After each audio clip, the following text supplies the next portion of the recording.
Hey guys, it's Arit here. Welcome to another Thrive Thursdays video where we share mindset tips for creative entrepreneurs every Thursday.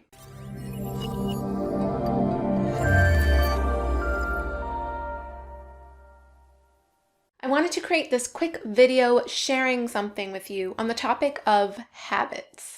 So on the way to our workouts, our personal training sessions, Jewel and I, instead of listening to the radio, which is what we previously used to do a lot, we have turned the car into a personal development mobile incubator academy type of thing.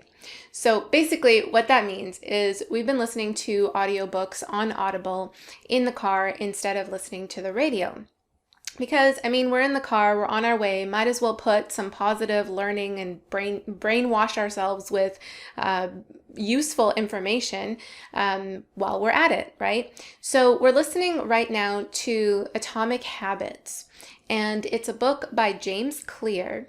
And it, like I said, we listened to it on Audible, and it is gold. It is so insightful in terms of understanding our behaviors and why we habitually do the things that we do. What I'm really learning and what I wanted to share with you in this video is that I'm really starting to see that our habits are very much at the core of what we end up achieving in life. This is really because we are what we do, and what we do also feeds back into who we are. So as entrepreneurs, when we're trying to step into a role that we know we need to step into for growth, whether that's to improve our business, to improve ourselves as a creative, to get better at certain tasks, what we find is that when we try to swap out bad habits for good ones, it's really quite the challenge. And according to James Clear, and what he says in this book, is that it's really hard to get rid of a bad habit because we tend to over-focus on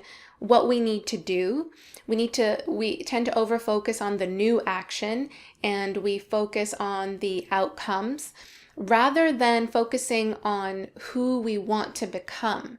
So I'll give you an example. So the classic example that I think a lot of people can relate to is wanting to lose weight, right? So some of us have a bad habit, myself included, of eating junk foods, eating things that don't serve us, and we have this goal of losing weight. So we're focusing on what we want to achieve, which is losing weight. And so we end up going about our day, and different things happen to us, and when we're taxed with the opportunity to dive into some pizza or a platter of cookies on the table, we tell ourselves, but I'm trying to lose weight. So we're focusing on that kind of goal, that kind of outcome. And the thing is that it's really tough to break something that's so ingrained. It's tough to break a habit. What we really need to do is embody the identity of a healthy person. We need to tell ourselves that, no, I'm a healthy person. That's why I won't have one of those cookies. Instead of, no, I'm trying to lose weight, so that's why I won't have one of those cookies. You can think about it in terms of another bad habit of smoking. So if you have two people who were asked, do you want to smoke? One person says, no thanks, I'm trying to quit. And the other person says, no, I don't smoke. Which one do you think has the higher rate of relapsing into smoking? The guy who said, no thanks, I'm trying to quit, or no thanks, I'm not a smoker? So there's a difference there between outcome and what you want to achieve versus identity, embodying the person that you want to be. So this is what he says here, is that the thing that you most need to focus on if you want to be effective in building better habits or breaking bad ones is to not focus on what you want to achieve, but to focus on who you want to become. Now, how the heck do we put this into application, and why the heck does this matter? I think it's very interesting because we can then focus on certain things that we want to get better at. Like, let's say, for example, you have a habit of procrastinating on starting a certain project, and you keep telling yourself that I'm trying to start this thing, I'm trying to start this project, but it's really tough, or I can't find the time, or I'm just not getting around to it. Or you either that, or you have an internal struggle with starting this project.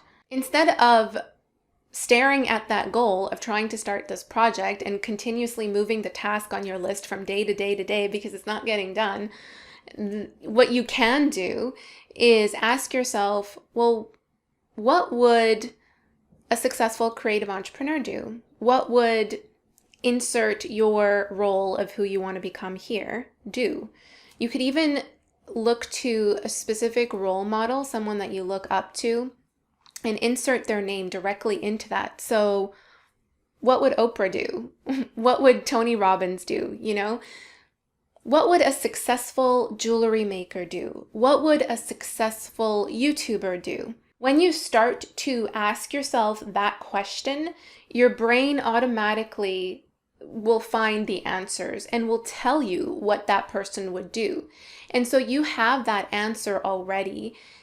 And you've also connected to the why behind why you're even doing that task is because you want to become this person or you want to embody this successful role. So you can align your own actions with that answer that you get to that question, with who you want to become. The question of what would a blank do? And the more that you use that question to guide your actions, this is what James argues, is the more that you'll act in accordance with who you want to become, and eventually those actions are what will be stacking. You'll be stacking your wins, you'll be layering those actions, which will then manifest into who you become. Now, he does talk about a lot of other things. He really dives deep into, like I said, why we do the things that we do. He talks a lot about as well how environment and context matters a lot to the way that we behave, to certain things that we do, to certain triggers, to repetitive behaviors. It's really an insightful book, and we're not done listening to it yet, but I just wanted to share that little tidbit with you, and I highly recommend getting the audiobook or the book itself if you are interested in learning more about creating better habits for yourself. So guys, that's it for this video. If you are interested in getting the book or listening to it, I'm going to put links to both the audiobook and the book on Amazon in the description below, so make sure you check that out. And let me know if you like this video. Please give it a thumbs up or leave me a comment down below or subscribe to the channel if you find tips like these helpful for you. And I will see you in the next video. Bye.